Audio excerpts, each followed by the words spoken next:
नमस्कार, मैं हूं चंद्रशेखर जोशी और आप देख रहे हैं अंतर्राष्ट्रीय खबरों का सबसे भरोसेमंद कार्यक्रम खबर दुनिया की। आज के एपिसोड में हम आपको इस वक्त की बड़ी अंतर्राष्ट्रीय खबरें बताएंगे और दो महत्वपूर्ण खबरों पर अपने विशेषज्ञ मेहमान के साथ चर्चा करेंगे।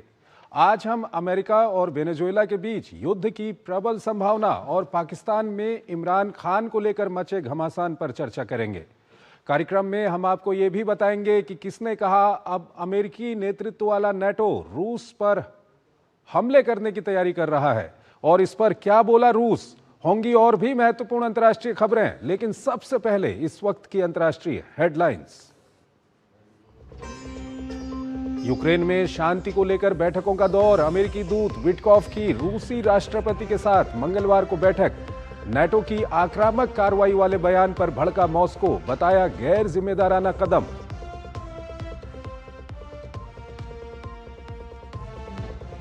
इजरायली पीएम बेंयामिन नेतन्याहू की भ्रष्टाचार से जुड़े मामलों को खत्म करने की मांग, क्षमादान की अपील, विपक्ष का भारी विरोध। राष्ट्रपति ने कहा इजरायल के हित में ही लेंगे कोई भी फैसला। बांग्लादेश में पूर्व प्रधानमंत्री शेख हसीना को भ्रष्टाचार के एक और मामले में सजा। जमीन घोटाले में 5 साल की जेल, जबकि बहन रेहाना और भांजी ब्रिटिश सांसद ट्यूलिप को 2 साल की सजा।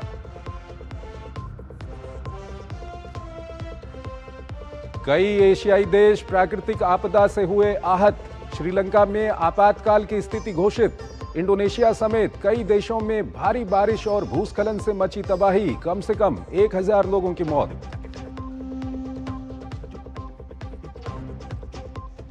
कैमरून के विपक्षी नेता एनिसेट एकाने की हिरासत में मृत्यु। विवादित राष्ट्रपति चुनाव नतीजे के बाद हुए प्रदर्शन के दौरान हुई थी गिरफ्तारी।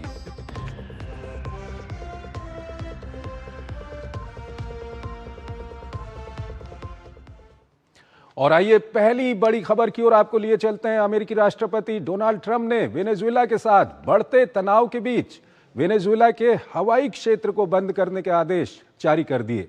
ऐसे में अमेरिका की ओर से वेनेजुएला में सैन्य कार्रवाई करने की आशंका बढ़ गई है। खबरों के अनुसार निकोलस मादुरो को देश छोड़ने को भी कहा गया है। अमेरिका पहले ही वेनेजुएला के आसपास भारी सैन्य तैनाती कर चुका है। वहीं ट्रंप और वेनेजुएला के राष्ट्रपति मादुरो के बीच फोन पर बातचीत की भी खबर है। आइए आपको एक रिपोर्ट के जरिए बताते हैं कि युद्ध की संभावना क्यों बढ़ गई है और फिर इस पर अपने विशेषज्ञ मेहमान के साथ चर्चा करेंगे। दूसरी बार सत्ता संभालने के बाद से ही अमेरिकी राष्ट्रपति डोनाल्ड ट्रंप वेनेजुएला के प्रमुख निकोलस मादुरो को निशाने पर लिए हुए हैं। अमेरिका में मादक पदार्थों की तस्करी और प्रवासियों के बढ़ते प्रवाह के लिए वेनेजुएला को दोषी ठहराते हुए मादुरो पर लगातार दबाव बढ़ाते जा रहे हैं। ड्रग कार्टेल पर अंकुश लगाने के लिए वेनेजुएला के इर्द गिर्द हाल के महीनों में अमेरिकी सैन्य उपस्थिति काफी बढ़ गई है, लेकिन शनिवार को राष्ट्रपति ने ये कहकर क्षेत्र में संभावित सैन्य कार्रवाई की आशंकाओं को और बढ़ा दिया कि वेनेजुएला के ऊपर का हवाई क्षेत्र पूरी तरह से बंद माना जाए। हालांकि उन्होंने इसका कारण नहीं बताया, न ही ये स्पष्ट किया कि ये किसी सैन्य कार्रवाई का संकेत है या कूटनीतिक चेतावनी। लेकिन पिछले कई महीनों से कैरेबियाई सागर में वेनेजुएला के प्रति ट्रंप के बेहद आक्रामक रुख से इस बात की अटकलें बढ़ गई हैं कि अमेरिका अब जमीन पर किसी प्रकार का सैन्य अभियान शुरू कर सकता है। वेनेजुएला ने इसे औपनिवेशिक धमकी बताते हुए कहा है कि ये कदम वेनेजुएला के नागरिकों के खिलाफ अनैतिक आक्रामकता है। बढ़ती तनातनी के बीच राष्ट्रपति ट्रंप ने स्वीकार किया कि उन्होंने वेनेजुएला के राष्ट्रपति मादुरो से फोन पर बात की है। हालांकि उन्होंने ये नहीं बताया कि बातचीत के दौरान किन मुद्दों पर चर्चा हुई। दरअसल ट्रंप मादुरो को पहले ही आतंकवादी घोषित कर चुके हैं, इसलिए इस बातचीत पर सवाल खड़े किए जा रहे हैं। वहीं अमेरिकी सेनेटर मार्क वेन मुलिन ने कहा है कि अमेरिका ने मादुरो को देश छोड़कर रूस या किसी अन्य स्थान पर चले जाने की पेशकश की है। हालांकि जब उनसे पूछा गया कि क्या अमेरिका वेनेजुएला पर चढ़ाई करने जा रहा है, तो उन्होंने कहा कि अमेरिका ऐसा नहीं करने जा रहा है, सिर्फ अपनी सीमाओं को सुरक्षित करने की कोशिश कर रहा है। बढ़ते अमेरिकी दबाव से निपटने के लिए वेनेजुएला ने पेट्रोलियम निर्यातक देशों के संगठन ओपेक से सहायता का अनुरोध किया है। वेनेजुएला का कहना है कि अमेरिका सैन्य बल का प्रयोग कर उसके विशाल तेल भंडार पर कब्जा करना चाहता है। अमेरिका और वेनेजुएला के रिश्तों में कड़वाहट की यही तेल भंडार बड़ी वजह रहे हैं। कभी वेनेजुला अमेरिका का विश्वसनीय सहयोगी हुआ करता था, लेकिन 1998 में सोशलिस्ट नेता ह्यूगो चावेज के सत्ता में आने से सब कुछ बदल गया। 2002 में एक असफल तख्ता पलट के बाद चावेज ने अमेरिकी ड्रग प्रवर्तन एजेंसियों के साथ नाता तोड़ लिया और कई अमेरिकी सैन्य सलाहकारों के साथ तेल कंपनियों एक्सान मोबिल और कोनोको फिलिप्स को बाहर का रास्ता दिखा दिया। चावेज के बाद मादुरो ने सत्ता संभाली, लेकिन रिश्ते और खराब होते गए। मादुरो पर धांधली से चुनाव जीतने का आरोप है और ये हालात अब यहाँ पहुंच गए हैं। और इस खबर पर ज्यादा बात करने के लिए हमारे साथ जुड़ रहे हैं अशोक सज्जनहार, फॉर्मर सीनियर डिप्लोमेट हैं, विदेशी मामलों के जानकार हैं, उनसे हम बातचीत करेंगे। अशोक जी, बहुत बहुत स्वागत है आपका हमारे इस कार्यक्रम में। अशोक जी, सबसे पहले वेनेजुएला को लेकर के प्रेसिडेंट ट्रंप की ओर से CIA को कोवर्ट ऑपरेशन चलाने की खुली छूट देना, उसके बाद वेनेजुएला के आसपास भारी सैन्य तैनाती करना, और अब ये खबर आ रही है कि जी अशोक जी, अब ये खबर आ रही है कि जो वेनेजुएला का एयर स्पेस है उसको भी बंद करने के आदेश जारी कर दिए गए हैं। निकोलस मादुरो को इस तरह की खबर भी आ रही है कि देश छोड़ने को कहा गया है। क्या कुछ पहली प्रतिक्रिया आपकी? आपकी आवाज नहीं आ रही चंद्रशेखर जी। अब आ रही है आवाज आप तक सर?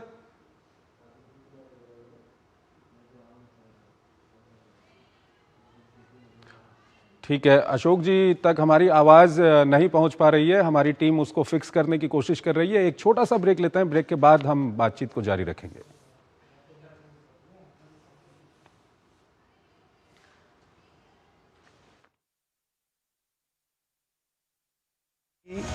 एक गणित है और भविष्य एक कैलकुलेशन। देखते तो हम बहुत कुछ हैं, लेकिन सच कितना जानते हैं? इसी सच को हम आपके लिए डीकोड करेंगे।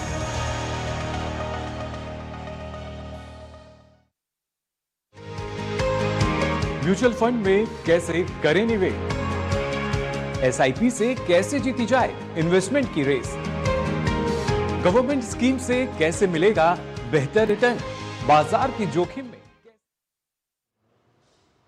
स्वागत है आपका। ब्रेक के बाद अशोक सज्जनहार हमारे साथ जुड़े हुए हैं, पूर्व वरिष्ठ राजनयिक हैं, विदेशी मामलों के जानकार हैं, उनसे हम बात करेंगे। अशोक जी, अब आवाज आ रही है मेरी?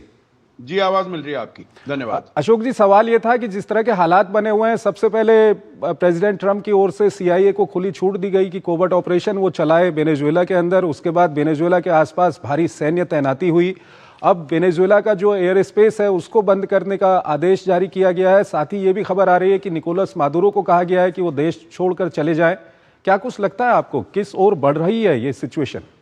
देखिए, मुझे तो ये बहुत ही ये स्टेप बाय स्टेप कैलिब्रेट होकर हालात और ख़राब होते जा रहे हैं। पहले हमने सोचा था जब उन्होंने वो सब ये कहकर जो ये ड्रग कार्टेल है, जो भी वहाँ पर बोट्स जा रही थी, उनके ऊपर उन्होंने हमला किया, उन सबको तहस नहस कर दिया, उन सबको डिस्ट्रॉय कर दिया।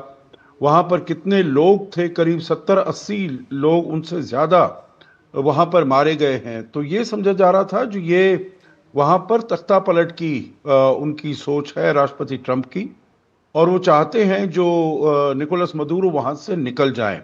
और अभी जो उन्होंने बिल्कुल एयर स्पेस को बंद कर दिया है, जिसमें निकोलस मादुरो ने कहा है, तो ये तो एक जैसे कॉलोनियल एक्शन होता था, उनकी वेनेजुएला की इंटेग्रिटी और सॉवरेंटी के ऊपर बहुत ही बड़ा प्रहार है।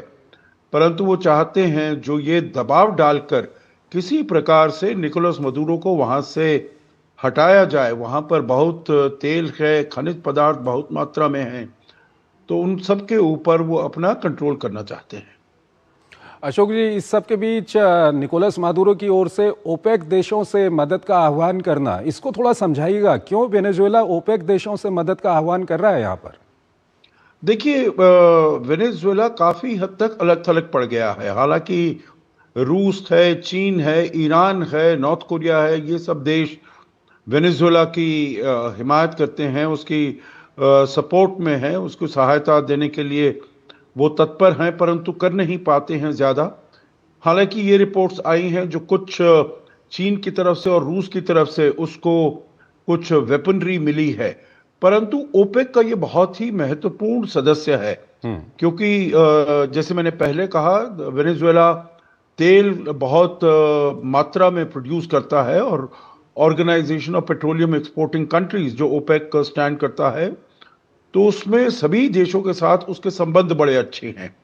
तो इसीलिए वो समझ रहा है जो अगर उन देशों को वो अपील करेगा तो वो उसकी सहायता में आएंगे। परंतु देखिए, उसमें सबसे बड़े जो देश हैं, रूस है, सऊदी अरेबिया है, यूनाइटेड अरब एमिरेट्स है, ईरान है। परंतु ये सऊदी अरेबिया और यूएई वगैरह, ये तो कोई, इनके संबंध अमेरिका के साथ बहुत अच्छे हैं, तो ये तो कोई सहायता करने के लिए नहीं आने वाला।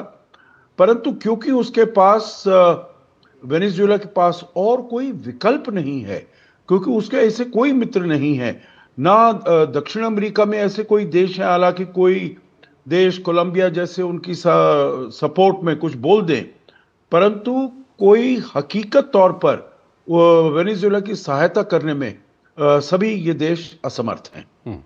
अशोक जी, ये भी जानना चाहेंगे कि अगर अमेरिका कोई सैन्य कार्रवाई करता है और निकोलस मादुरो जो हैं वो देश छोड़कर नहीं जाते हैं, तो वेनेजुएला में निकोलस मादुरो के नेतृत्व में सैन्य ताकत कैसी है? क्या वो अमेरिका को टक्कर दे पाएगी? किस तरह से रहेगा ये सब कुछ? जी नहीं, अमेरिका को बिल्कुल टक्कर नहीं दे पाएगी। परंतु फिर भी इसीलिए राष्ट्रपति ट्रंप दूर से डरा धमका के वहां पर सत्ता परिवर्तन करना चाहते हैं। वो नहीं, ये तो कभी नहीं चाहेंगे जो उनके अपने, जिसे कहा जाता है बूट्स ऑन द ग्राउंड हो, जो उनके जो सैनिक हैं वो वहां पर पहुंच जाएं और वो वहां पर कार्रवाई शुरू करें। जैसे आपने बताया, सीआईए को उन्होंने कहा है जो आप कॉवर्ट ऑपरेशन करिए, ये नहीं कि हम वहां पर अपनी फौजें उतार देंगे और फौजें वहां पर जाकर उनसे लड़ाई करेंगी। क्योंकि जैसे कहा जाता है, जो बॉडी बैग्स अपने लोगों को बिल्कुल नहीं मरवाना चाहते हैं। उनका जो सपोर्ट बेस भी है, जो मागा सपोर्ट बेस है, वो बिल्कुल नहीं चाहता है जो कहीं बाहर के किसी देशों में हमारा इतना ज्यादा इन्वॉल्वमेंट हो, जो हमारे अपने लोग वहां पर मारे जाए। तो इसीलिए एट अ डिस्टेंस कोई मिसाइल वहां पर डालना, ड्रोन्स डालना, ऐसे डराना धमकाना जिससे अपने सैनिकों को या अपने लोगों को कोई नुकसान नहीं हो, इस प्रकार का वो कार्यक्रम करना चाहते हैं। और उनका प्रयास है जो ये information warfare, grey zone warfare से डरा धमका के अगर निकोलस मादुरो को ये बताया जाए हम गेराल्ड फोर्ड यहां पर ले आए हैं, हमारे पास इतनी मिसाइल्स हैं, इतने लोगों को हमने तैनात कर दिया है वहां पर, आपके जो पड़ोसी देश हैं, डोमिनिका है, ट्रिनिडाद टोबैगो, सब हमारे साथ मिले हुए हैं और आपके विरुद्ध कार्रवाई करने के लिए हमारी सहायता करेंगे, ये डरा धमकाकर वो पहले प्रयास कर रहे हैं जो उनको वहां से निष्कासित किया जाए। अशोक जी, संक्षेप में एक चीज जानना चाहेंगे कि मादुरो के खिलाफ जो विपक्ष है वहां पर, वो कितना स्ट्रांग है? क्या देश के अंदर मादुरो को पूरा समर्थन है, या विपक्ष कितना स्ट्रांग है वहां पर वेनेजुएला में?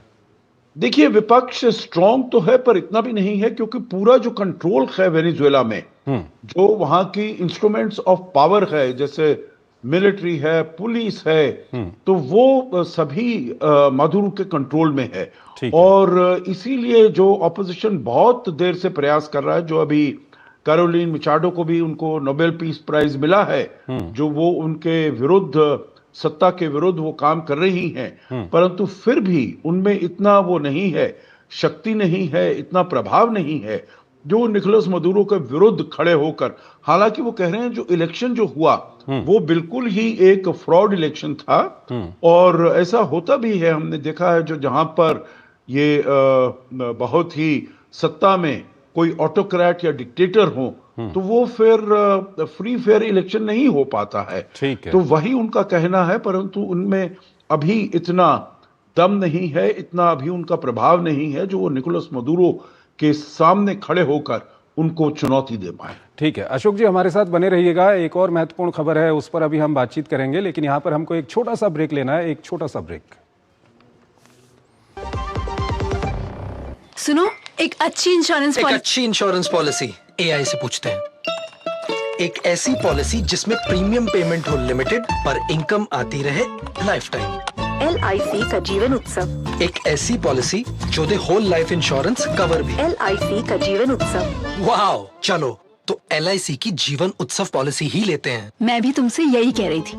LIC का Jeevan Utsav. Life time celebration मनाइए। LIC के जीवन उत्सव के साथ फ्यूचर सेट है। इच्छाओं की कोई उम्र नहीं होती, आज हो या कल आंखों में हरदम चमकती, कल भी रहे आज के ठाट, ना हो टेंशन रिटायरमेंट के बाद, हाँ करनी है तैयारी NPS जरूरी है। मेरी पसंद, मेरी पसंद, मेरी पसंद, मेरी पसंद, हमारी पसंद, हम सबकी पसंद। मजबूत देश का मजबूत सरिया हो गया स्टील। मिलिए ग्रो प्लस से। हमारा भरोसेमंद कोरोमंडल लेकर आया है एनफोर्स तकनीक वाला 5 पोषक तत्वों से भरा ग्रो मोर ग्रो प्लस। इसे इस्तेमाल करने से पौधों को मिले अधिक पोषण, जिससे न केवल आपको बम्पर फसल मिले बल्कि मिट्टी भी स्वस्थ और उपजाऊ बने। ग्रो प्लस अब एनफोर्स तकनीक के साथ, सर्वोत्तम तकनीक, सफलता का प्रतीक। कौन है जो जोड़े देश को? विकसित भारत का विकसित भारत। गोल्डी छोले मसाले, जहाँ जाए रिश्ते बनाए। गोल्डी लाए हैं फ्रेश लॉक टेक्नोलॉजी, जो रखे मसालों को हर समय फ्रेश। स्वागत है आपका। ब्रेक के बाद, क्या पाकिस्तान के पूर्व प्रधानमंत्री इमरान खान की जेल में मौत हो चुकी है? क्या फील्ड मार्शल आसिम मुनीर ने उनकी जेल में हत्या करवा दी है? ऐसे कई सवाल हैं जिनका जवाब पाकिस्तान सहित पूरी दुनिया में लोग जानना चाहते हैं। पाकिस्तान सरकार उनके जेल में स्वस्थ होने की बात तो कह रही है, लेकिन नहीं उन्हें उनके परिवार से मिलने दे रही है और न ही पार्टी नेताओं से, जबकि अदालत ने मुलाकात के आदेश जारी किए हैं। आइए आपको एक रिपोर्ट के जरिए बताते हैं कि सच क्या है और इस पर फिर अपने विशेषज्ञ मेहमान के साथ चर्चा करेंगे। सेना प्रमुख आसिम मुनीर की सत्ता पर मजबूत पकड़, अफगानिस्तान से बिगड़ते रिश्ते और पूर्व प्रधानमंत्री इमरान खान की मौत की अफवाह ने पाकिस्तान को एक खतरनाक स्थिति में ढकेल दिया है। इमरान खान और सेना प्रतिष्ठान के साथ सत्ता संघर्ष ऐसे मोड़ पर पहुंच गया है कि PTI और परिवार की इमरान खान को जेल से छुड़ाने की लड़ाई मिलान की मुहिम तक सीमित होकर रह गई है। पिछले कई दिनों से इमरान खान की बहनें अदालत का आदेश थामे अपने भाई से मिलने की गुहार लगा रही हैं, लेकिन प्रशासन के कान पर जूं तक नहीं रेंग रही है। सत्ता की जिद के कारण इमरान खान की मौत की अफवाहों को बल मिला, लेकिन प्रशासन को अदालत की अवमानना में कोई शर्मिंदगी नहीं है। पूरी दुनिया जानना चाहती है कि इमरान खान जिंदा हैं या मुर्दा, लेकिन अब तक स्वतंत्र माध्यमों से इसकी तस्दीक नहीं कराई गई है। सिर्फ सरकार रटे रटाए बयान दे रही है कि इमरान स्वस्थ हैं, उन्हें जेल नियमों के तहत हर सुविधा मुहैया कराई जा रही है। दिलचस्प बात यह है कि अपने भाई की सेहत और जान की चिंता करने वाली उनकी बहनों पर ही पाकिस्तान सरकार भड़क रही है। दरअसल उनकी बहन ने इमरान को लेकर भारत और अफगानिस्तान की मीडिया से बात कर ली। हाल ही में अलीमा खान, उज़मा खान और नूरीन अपने भाई से मिलने की मांग उठाते हुए अडियाला जेल के बाहर धरने पर बैठ गई थीं। पुलिस ने उनके साथ बदसलूकी की और उन्हें हिंसक तरीके से हिरासत में लिया। खैबर पख्तूनख्वा के मुख्यमंत्री सुहेल आफरीदी भी इनका साथ देने के लिए जेल के बाहर पहुंचे, लेकिन उन्हें बैरंग लौटने के साथ ही राज्य में गवर्नर राज लगाने की धमकी दी जाने लगी। इमरान खान के परिवार ने उनकी सुरक्षा, स्वास्थ्य को लेकर गंभीर चिंता व्यक्त की है। साथ ही मौत की अफवाहों के बीच पूरी तरह से एकांतवाद, परिवार और वकील से मिलने से इनकार, उनके जिंदा होने का सबूत न मुहैया कराने को अपनी डर का आधार बताया है। इमरान के साथ आसिम मुनीर की दुश्मनी की जड़ें 2019 में धसी हुई बताई जाती हैं, जब मुनीर ISI के प्रमुख थे, लेकिन इमरान ने उन्हें इसलिए पद से बर्खास्त कर दिया था कि उन्होंने खान की पत्नी से जुड़े कथित भ्रष्टाचार के एक मामले को उजागर किया था। लेकिन वक्त के साथ संबंधों का ये तनाव कानून से ज्यादा व्यक्तिगत रूप लेता गया। संयुक्त राष्ट्र भी इमरान की सेहत को लेकर चिंता व्यक्त कर चुका है, लेकिन सत्ता ने अब तक इमरान के जिंदा होने का कोई सबूत पेश नहीं किया है। संयुक्त राष्ट्र ने 27वें संशोधन पर भी सवाल खड़े किए हैं, जिसके तहत आसिम मुनीर को अथाह ताकत देने और न्यायपालिका को कमजोर करने का आरोप लगता है।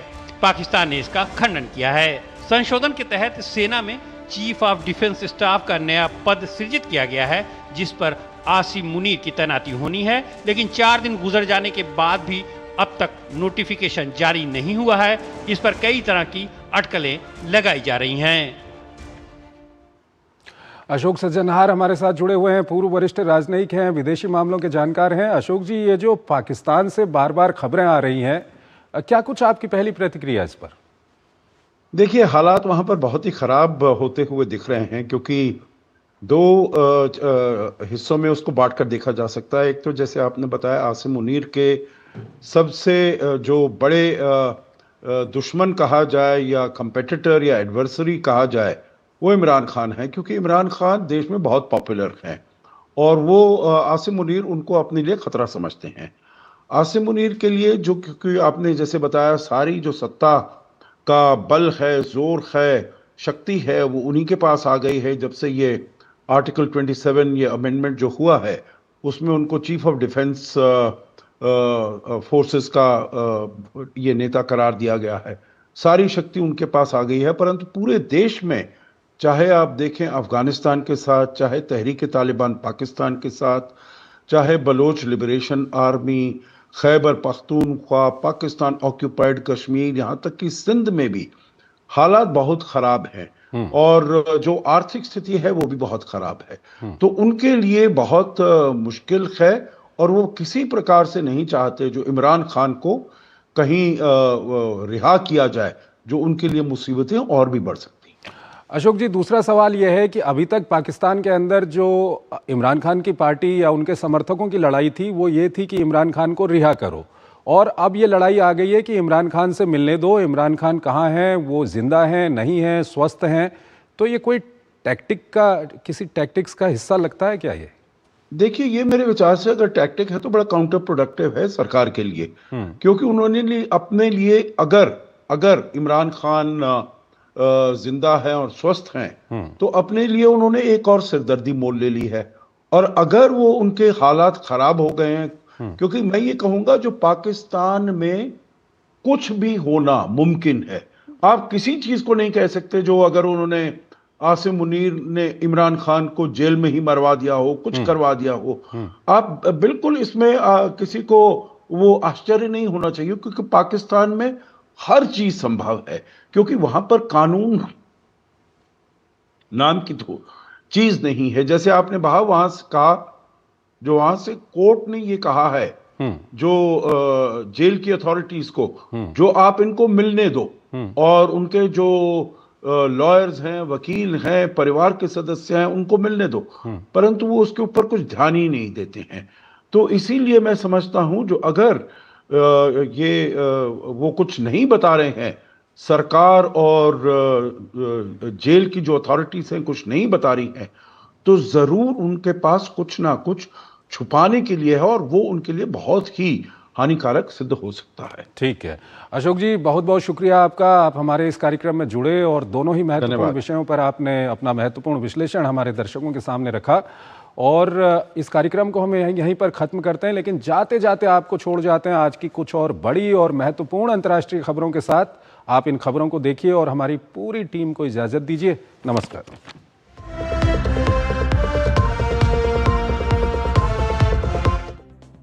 रूस यूक्रेन शांति प्रस्ताव को लेकर अमेरिकी विदेश मंत्री मार्को रूबियो की मौजूदगी में फ्लोरिडा में अमेरिका और यूक्रेन के अधिकारियों की महत्वपूर्ण बैठक हुई। दोनों पक्षों ने बैठक को काफी रचनात्मक बताया।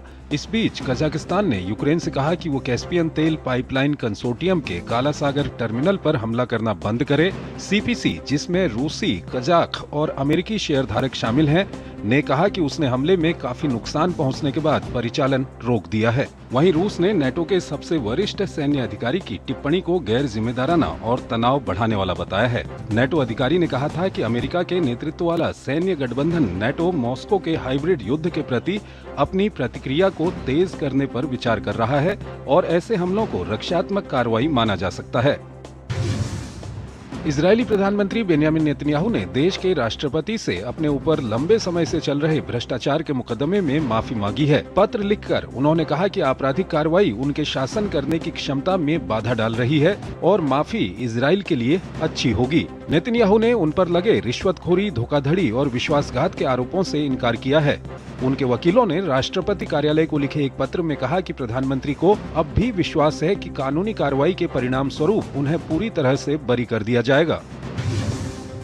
बांग्लादेश की पूर्व प्रधानमंत्री शेख हसीना की भतीजी और ब्रिटिश सांसद ट्यूलिप सिद्दीक को बांग्लादेश की अदालत ने एक भूखंड के कथित अवैध आवंटन से जुड़े भ्रष्टाचार के एक मामले में 2 साल जेल की सजा सुनाई है।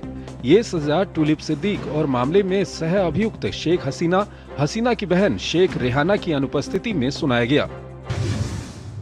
हांगकांग में रिहायशी टावरों में भीषण आग के बाद जले हुए फ्लैट्स में तलाशी अभियान जारी है। अब तक 150 से ज्यादा लोगों की मौत हो गई है। 40 लोग अभी भी लापता हैं। घटना के लिए 11 लोगों को गिरफ्तार किया गया है और सैकड़ों लोगों को अस्थायी राहत शिविरों में रखा गया है। श्रीलंका में चक्रवात दित्वा से मरने वालों की संख्या 300 से ज्यादा हो गई है। बाढ़ से लगभग 10 लाख लोग प्रभावित हुए हैं। लगभग 2 लाख लोगों को 1275 राहत स्थलों में शरण लेनी पड़ी है। पूरे देश में सरकार ने आपातकाल घोषित कर दिया है।